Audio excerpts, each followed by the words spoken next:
Part sided with the Jews, and part sided with the apostles. And when a violent attempt was made by both the Gentiles and the Jews with their rulers to abuse and stone them, they became aware of it and fled to Lystra and Derbe, cities of Lycaonia, and to the surrounding region. And they were preaching the gospel there. And in Lystra, a certain man without strength in his feet was sitting, a cripple from his mother's womb who had never walked. This man heard Paul speaking. Paul, observing him intently and seeing that he had faith to be healed, said with a loud voice, "Stand up straight on your feet." And he leaped and walked. Now when the people saw what Paul had done, they raised their voices, saying in the Lycaonian language, "The gods have come down to us in the likeness of men." And Barnabas they called Zeus, and Paul Hermes, because he was the chief speaker. Then the priest of Zeus, whose temple was in the front of their city, brought oxen and garlands to the gates, intending to sacrifice them with the multitudes. But when the apostles Barnabas and Paul heard this, they tore their clothes and ran in among the multitude, crying out and saying, "Men, why are you doing these things? We also are men with the same nature as you, and preach to you that you should turn from these useless things to the living God, who made the heaven, the earth, the sea, and all things that are in them, who in bygone generations allowed all nations to walk in their own ways. Nevertheless, he did not leave himself without witnesses, in that he did good, gave us rain from heaven, and fruitful seasons, filling our hearts with food and gladness. And with these sayings, they could scarcely restrain the multitudes from sacrificing to them. Then Jews from Antioch and Iconium came there, and having persuaded the multitudes, they stoned Paul and dragged him out of the city, supposing him to be dead. However, when the disciples gathered around him, he rose up and went into the city. And the next day he departed with Barnabas to Derbe. Quite a lot going on in that passage, just 20 verses to tell us a lot of different things. So, as we look at this, if I say that tonight we're going to talk about a church that sees, what comes to mind? What does it mean to be a church that sees, as in vision, look and see, not S-E-A? What does it mean to be a church that sees? Tim? I would say that you look beyond yourself to the people around you in the neighborhood. Okay. Absolutely a very important aspect. Obviously, in the overall context of this conversation, we're talking about evangelism, so that is probably one of the most obvious, and in the discussion of evangelism, one of the most important aspects. What else does it mean? Maybe the same thing, but the possibilities. Possibilities. You know, possibilities are something that I don't know, seem to be a focal point for me. I will walk into Lowe's and I will walk through the lumber section and all I see are possibilities. One of the challenges is capabilities, because you can look at all of these things, you can see all of these things, you can even envision them. Do we have the capability to fulfill? Which becomes a very important conversation for Christians to have.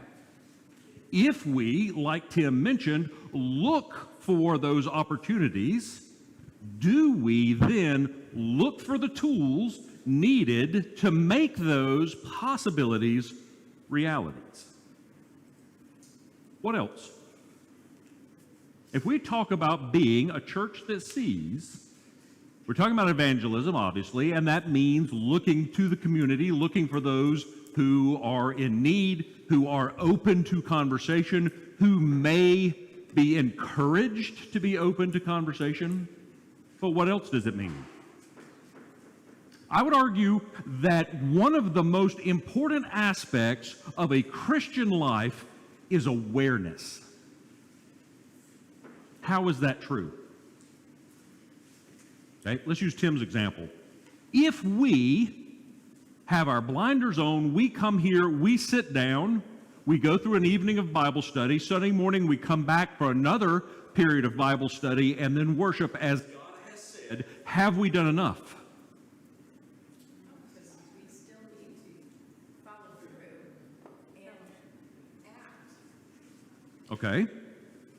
Kelly, I think you need to fellowship, you need to, like, if you see, if you know somebody, you know, and you see them, you look at them, and you can see their eyes that they're in pain, you go to that person and you comfort them. Okay. You have to be on the alert for that too, because not everybody always tells you when they need it. Sometimes you can just read it on their face, if you know that person. Yes. See it on their face. two examples of being aware of our surroundings. Awareness, folks, is more than simply saying, okay, I know I need to be there Wednesday night. I know I need to be there Sunday morning for Bible class, and I know I need to be there Sunday morning for worship. Awareness is realizing that that is of paramount importance, and it is not all. Because if we look into the Word of God and find that in Ecclesiastes it talks about man's all being to fear God and keep His commandments, then we've got a book that outlines all of that. And it's one thing to know that it's in here, it's another thing to be aware that it's got to impact our lives. So when we talk about being a church that sees, we've got to talk about an awareness. Ephesians 5, beginning in verse 15. Ephesians chapter 5 and verse 15. See then that you walk circumspectly, not as fools, but as wise, redeeming the time because the days are evil. What does it mean to walk circumspectly? Describe it for me. Be watchful, absolutely. Careful, excellent word. Okay, I took it out of my pocket, but I'm going to pick up a prop. And if you've spent any time around the general population, it is not unusual to see someone walking like this. There was a news article yesterday or the day before about someone walking like this and literally walking off the side of a hiking trail and tumbling down. Now, eventually they were okay, but they were not walking circumspectly. Okay? We can sit at dinner and do this. And I would argue that in a Christian life, that is not walking circumspectly. Because if I am buried, and granted sometimes we get a message that has got to have attention, it's got to be looked into right away, I understand that. But I'm saying when we make this a habit and we don't see those around us, we're violating that passage. We're not walking circumspectly. Because walking circumspectly is to be moving through life, observing all of those things, and especially those people around us. Because if I'm just like this, there could be a lot going on that I'm not noticing. And that's risky for a Christian. A couple of reasons. Number one, and I think I've used this example before, if you knew without a doubt that you could walk down or up this aisle in 100% safety on this side and in 40% safety on this side, how close to this side would you get? Do we do that in life? Because over here we're able to take the time and to observe others, to observe the things that are going on around us, to be aware of our surroundings, so that if we're the only one in the parking garage and there are footsteps behind us, we're not surprised. Okay? That's a real life example.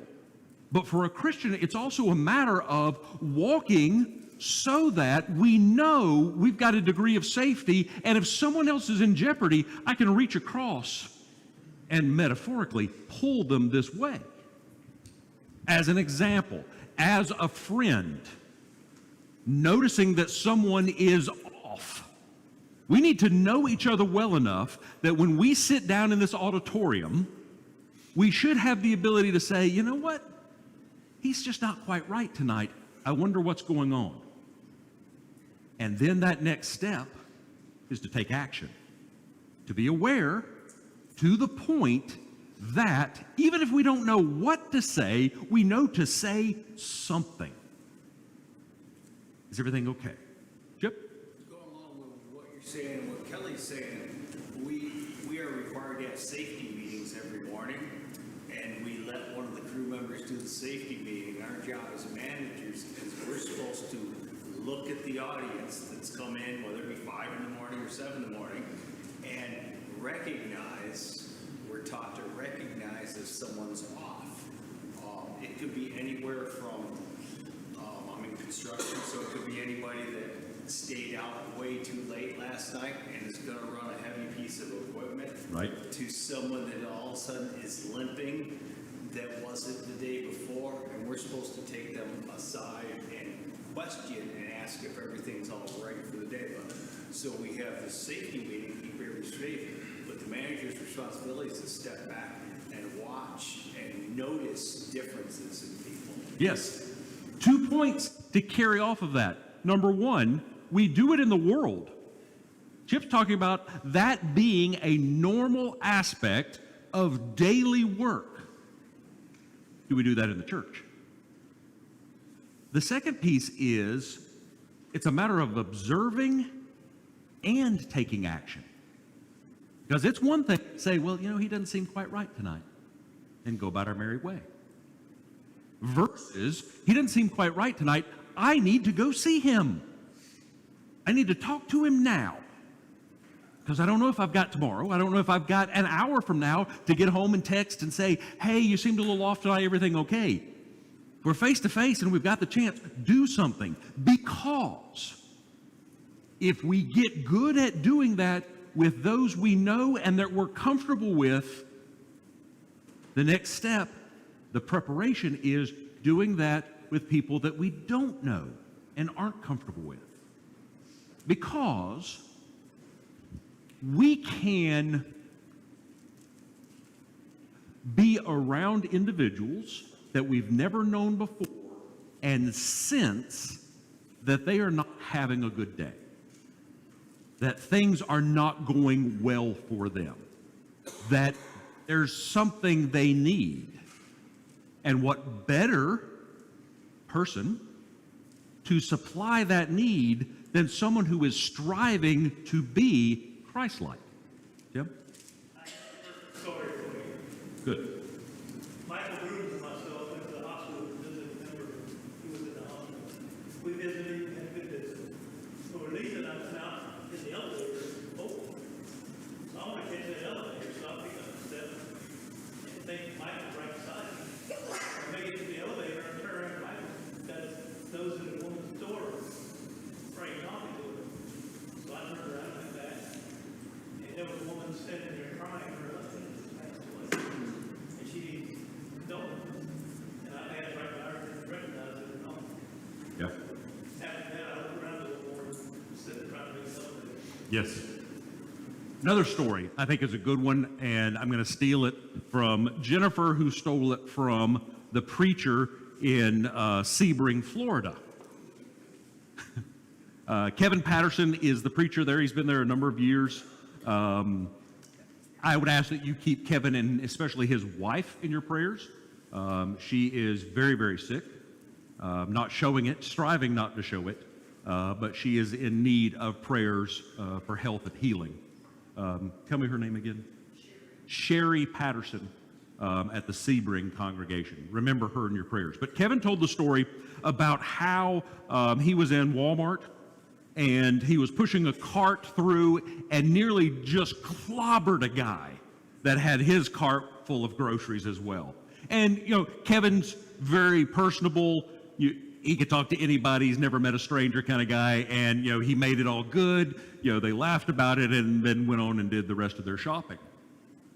So later, Kevin is driving back and he looks and there's a person burdened down with their groceries walking along the side of the road. It's the same guy he ran into in Walmart. He stops, picks him up, takes him home or wherever he was going, which was quite a distance. This guy wasn't simply walking down the block from Walmart, he was walking miles from Walmart to get his groceries home. So, on the way, Kevin, being Kevin, and being focused on what Christ has said to do, says, oh yeah, as they drove by, that's the Sebring congregation. I preach there. Come see us sometime. And continue the conversation in a cordial way. Guess who waved at Kevin from the back of the building Sunday morning?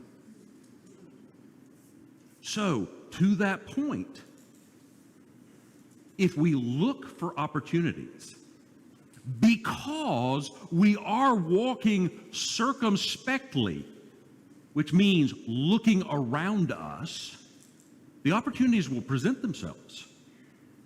The other aspect of action is being ready for them. Yep. I saw a video the other day, two guys talking, and one guy said, I want to put something in perspective. He said, on your way here this morning, how many red cars did you see? And I don't know, probably 60, 62. He said, you count that many? He goes, oh, no, I don't know. He said, how many do you know you saw? He said, probably 0 if I had to give you an exact answer. He said, now what if I told you, I'll give you $100 for every red car you've seen on your way here today? How many do you think you'll see? He said, I'm going to pay a little bit more attention. He said, we need to be that way with opportunities. Yes. He said, opportunity is there everywhere. You just got to be looking for it. Yes. And I think that applies here. Yeah, that's an excellent point. And there's actually an additional component to that. What if we talk about that $100 that was being offered for observing those, but replace $100, cars are souls, that $100 is the value that God has put on those souls. That ought to put it in perspective for us. Because a lot of times I think we realize, my soul's important. I've got to do something about my soul. But the Word of God is very clear that we've got responsibility for other souls as well. Now, that doesn't mean we determine where that soul will spend eternity, but we have a role in that determination. JJ? I tell my guys all the time, let's not get complacent. They can walk by a doorknob that's about to fall off 10 times. I can walk by and say, and it come off of my hand, I said, why ain't you never been told about this? And that's exactly the same way. We get complacent in our lives, in our everyday, and we got the blinders on like an old wild mule. Yes. And we look straight ahead. Yes, exactly. We don't look side to side. We don't look around us. And that action aspect, JJ's talking about an example where a lot of the people making the observation could have done something about it. But we individually can always do something about it, both in the world in a situation physical like that, as well as in the church. Because if you're not prepared to have the conversation, if you're not prepared to say, let's sit down and schedule a regular Bible study, there are people here who are, that will then help equip you for the next opportunity. Sometimes the opportunity is take it ourselves, pick it up and run with it. Sometimes the opportunity is to say, well, I know that Jay can help me with that. Or I know that in this situation, Barbara may be better equipped to have that conversation. And that goes back to knowing each other well enough to know who fits the role best. Because evangelism is a responsibility for each one of us, but sometimes that also extends to making a call as to who's appropriate in that conversation. Make sense? Questions or comments? Okay, let's keep going. So, we're talking about walking circumspectly. We've talked about awareness. We've talked about possibilities. What do we need to be aware of? Opportunities. You know what? That one's off the table. That is the lead in evangelism. Opportunities we will talk about. but we've talked about it enough that you can't use that as your answer now. What do we need to be aware of? There is a first right answer. People in the situation, okay, opportunity, well, no, that's more than opportunities, okay? Not the first, not the highest order answer, but an important answer. What do we need to be aware of? How we approach people. How approachable we are. Valuable point, absolutely. Still not the first answer. The devil, absolutely. That's number 2 in my book. And granted, folks, this is Martin's opinion. This is Martin's priority order. I think my first one is legitimate and scriptural. That's number 2, number 3. God. God Almighty. I was thinking our heart, Yes. because we've got to be guarding our hearts Yes. continually in this world. Yes. Absolutely. And the reason I say God is because we've been given enough detail that we can know He is all-powerful. He is all-knowing. He is all-present. And when we got to talk about priorities, that one's way up there. Because we're in a world where sometimes that's the beginning point of the conversation. They've heard of church, or they've heard of religion, or they've heard of whatever. But their idea of God may be some mishmash of Eastern philosophy and something somebody's uncle said one time about the day he went to church. So our awareness begins with an understanding of God, because the 3 aspects, the omnis, as we talked about in the young adult class, the omnis of He's everywhere, He knows everything, and He can do everything except that which violates His nature. And then the understanding that this word the world uses on and on and on in a contaminated way is rightly defined by God. That word is love, which then gets to the point of the heart. Because the understanding that we've got to have, and the understanding is much broader, but I'm going to boil it down because this extends into the conversation about evangelism. But the understanding that we've got to have is that the perfect, all-knowing, all-present, all-powerful God loved us so much that He sacrificed His Son. You know, a lot of people know John 3:16. They can't carry it through to John 3:17, but that aspect of making sure we know, not believe, and you'll hear me hammer this probably until the day that I'm no longer capable of coherent speech. It is not a matter of believing, folks. As we grow as maturing Christians, we have to know it. Because if I talk to you about what you know, about your work, about where you've spent your career, about whatever, I'll pick on my mother. Mom has trouble remembering what she did on Monday. But if I say, you know, what can you tell me about this medical procedure? Mom can recite the book. So, we work hard to know building materials, to know construction, to know nursing, to know the work that we do in a temporary sense. Are we working hard enough to know what God has told us, what God has promised us, to the point that we don't even think the word believe, we know it. And part of that aspect is weeding out the opinions because we grow to know where to find it. Does that make sense? Okay, so the other aspects we talked about, we've got to be aware of as well. God. Romans 1:20 through 23 says, "For since the creation of the world, his invisible attributes are clearly seen, being understood by the things that are made, even his eternal power and Godhead, so that they are without excuse.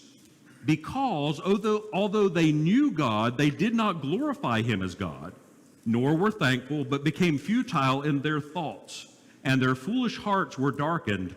Professing to be wise, they became fools and changed the glory of the incorruptible God into an image made like corruptible man and birds and four-footed animals and creeping things." If you really think about that passage, does it sound like what's going on outside these doors? We have individuals that have spent their entire lives learning, and yet it is foolishness compared to a knowledge of God. That's why I call it the highest priority. Okay, so the other things, the world around us. Without dwelling on the world around us, we have to dwell in the world around us. Okay, so what does that mean? Romans 12 and verse 2. Romans 12 and verse 2. "And do not be conformed to this world, but be transformed by the renewing of your mind, that you may prove what is that good and acceptable and perfect will of God." Part of that proof is the life we lead. Part of that proof is understanding that, you know what? They may not like me for saying this, and I'm going to say it in a loving way, but they're very worldly, so I may lose some friends. I may lose some worldly opportunities. I had an interesting conversation with one of my clients last week. She said, I'd like to, I know it's late, but I'd like to have a conference call about 6:30 on Wednesday. And I said, not going to happen. Not going to happen. I said, I'm teaching Wednesday night. She said, oh, yeah, what are you teaching? I said, Bible. Silence. Absolute silence on the phone. Oh, okay. And literally, that ended the call. There was no goodbye. No, there was just a click on the other end. Today, 4:15, got a call, same client. You have time to talk about something? I said, I've got about 15 minutes. And she says, oh, that's right. You teach tonight, don't you? I said, I do. She said, that sounds important. We can talk about this tomorrow. A little bit of progress. A little bit. There was no click today. But if I had withheld that little bit of information, might never have had an opportunity to talk about it further. Might not yet have another opportunity, but I didn't let it pass. Now, that's not about me. That is simply saying these opportunities come up around us all of the time. So we've got to be aware of the world, and that is multi-leveled. I like the point about the cars, because I would then extend it short term to say, how many people did you see walking as you drove along? What is this, 9 out here? As you were driving along 9, how many people did you see walking? Did you see anybody that looked like they might need help? Okay. Then I would also say, because the point was brought up, and it is a valid point, we need to be aware of the devil. And that comes in many phases as well, because there are some days when everything that can go wrong physically in this world will go wrong. How do we react? And are we aware of the motivation? Are we aware of the creator of confusion, lies, and difficulties? Because the word that will tell us about the wonder, the power, the love of God will tell us that our enemy is the father of lies, that our enemy is seeking to devour us. So we've got to be aware of a lot of things. Yes, sir. Yeah, some of the things that you're talking about, I think I want to take it a step further. Like talking about going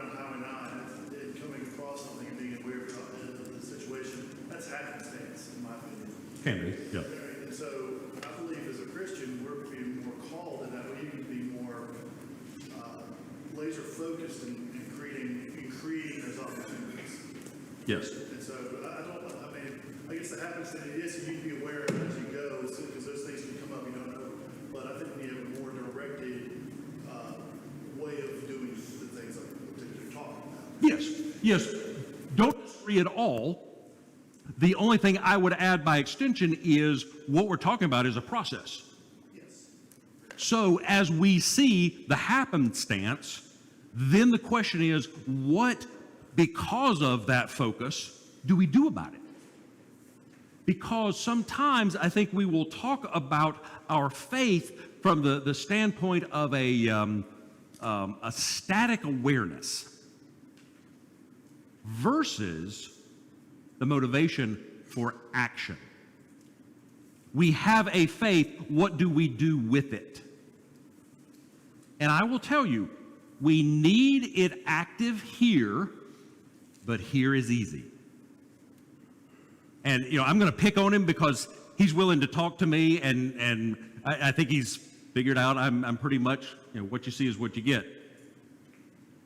Kai walked in, Kai sitting in the back. How many of us know Kai? And a couple hands went up. Absolutely. So here it's easy. If Kai and I never met before, encountered each other in Walmart, what's the likelihood of one, having a conversation at all, two, having a conversation that would make any difference in each other's lives? So yes, here is the starting point, is the easy point, is the training ground, because if I go to Judy and I misspeak, unless I was just really nasty, Judy's going to forgive me. Judy's going to even work me through that. Out in the world, it's a little different. So if we have focus to the point that we realize, okay, I'm going to talk to Robbie because Robbie's got a very different personality than I do, maybe that will bolster my personality so that when I'm out there, I've got the ability to interact and be more approachable. So I agree completely. We look for the happenstance, but the dedication to our faith means that we take action accordingly, because that will generate other opportunities. All right? Tyler, can you turn on my slide real quick? Okay, so if you have been in the business world, if you are currently in the business world, you may have heard of something called SWOT analysis. This is not a business lesson per se. Sometimes I think we avoid having conversations about business concepts in the church because we're not about business, we're about faith, we're about, evangelism, we're about benevolence, we're about, all of these things, okay? A lot of what goes on in the business world is labeled as business, but it's really just psychology. And if we are serious about reaching other human beings, what we know about psychology can be a very useful tool in communicating with these human beings. SWOT analysis stands for something very specific. It stands for strengths and weaknesses. Okay? What are we good at? What are we not so good at?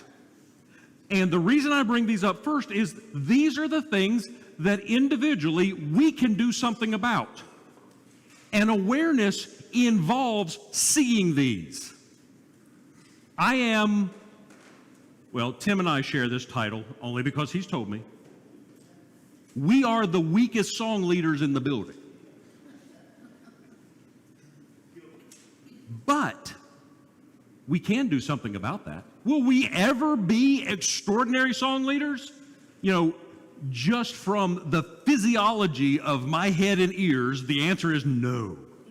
I will never be an extraordinary song leader. But can I recognize that as a weakness? Can I have an awareness that I'm not good at it and do something about it? The answer is yes. Strengths. Okay?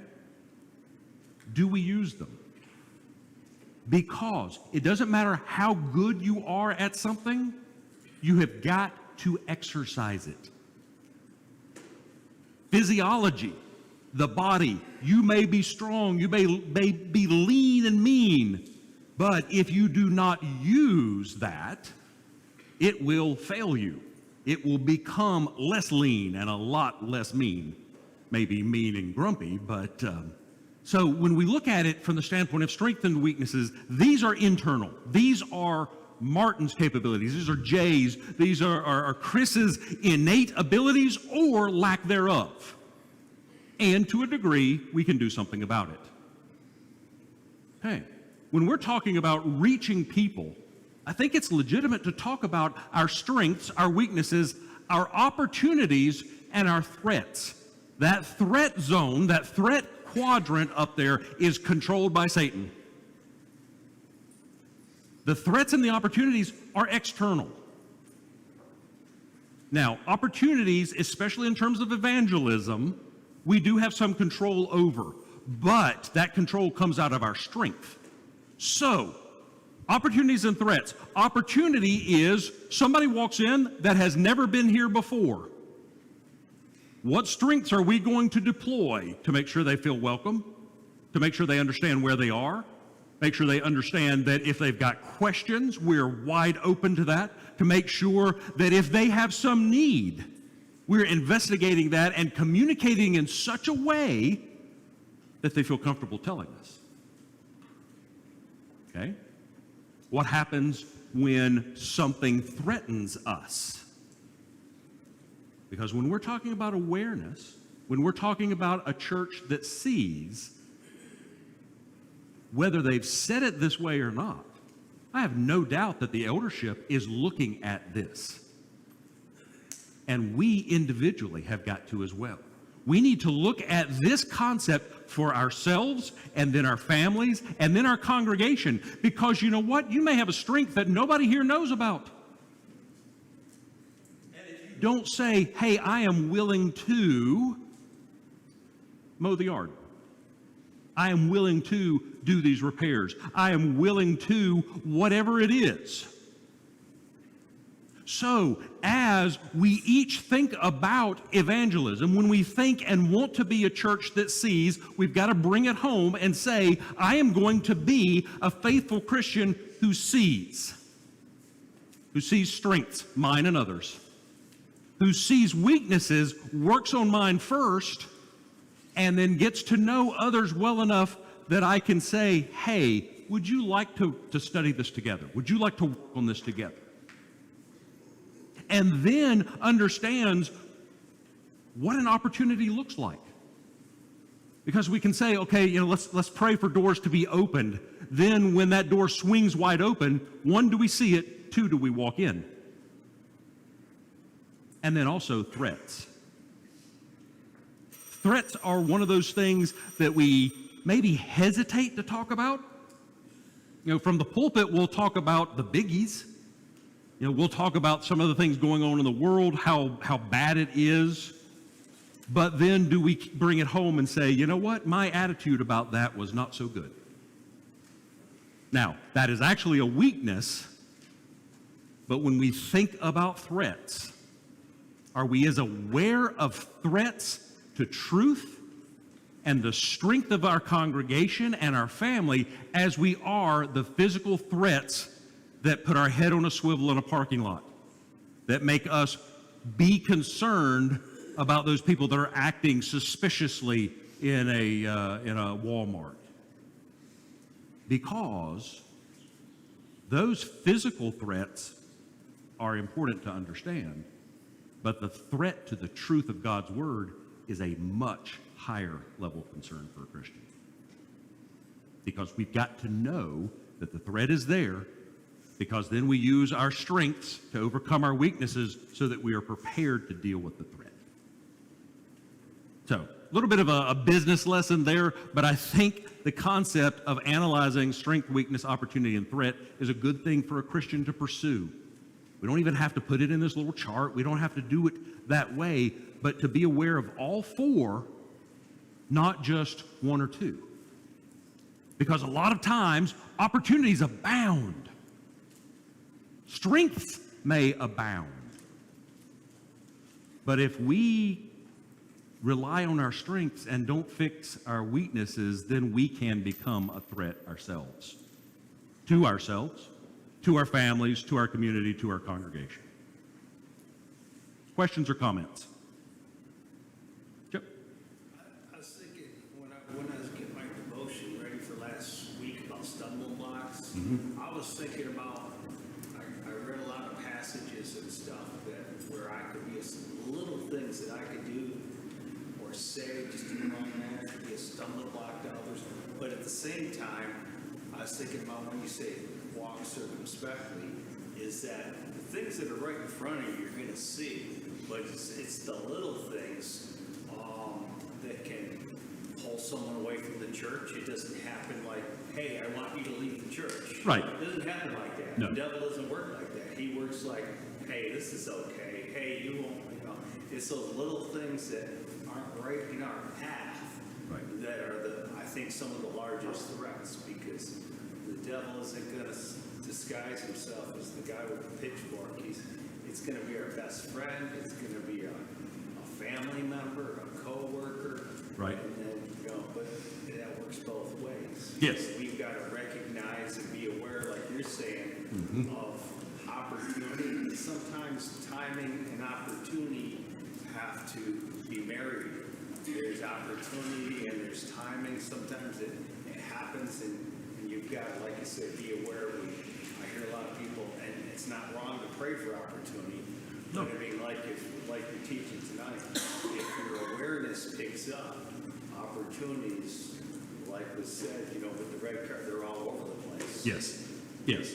I've often thought to myself, if I pray for opportunity, I better pray for strength and preparation. And to that stumbling block aspect, it goes back to what we're told about minding our words as well. Because sometimes what feels like an innocuous comment could really hurt someone, especially if they've had a bad day, if they're not on their game, if they don't hear you fully. But if you go up and say, well, why would you wear that? It may have been a true question, or it may have been put in such a way that we were saying, how would you wear that? How would you tie that tie? Or, how did you arrange your scarf or whatever? But it may have come out as, why would you wear that? Then we become a stumbling block. So when we have to see the impact of our words as well. I think what you're saying is especially true with when we address young people. Yes. Yes. I would argue that the broader the age gap, the more important it is to really think through our words. Because someone in my age range, we're probably going to say things in a similar manner. I grew up in North Carolina, so I'm not that far north. If we've got somebody from New Jersey, even our age, the conversation may have to be different. But yes, especially older to younger and vice versa, we've got to be mindful of how we're saying and what we're saying. So, indeed. We can open doors and we can slam them shut if we're not careful. Thanks, everyone. Appreciate your attention and comments.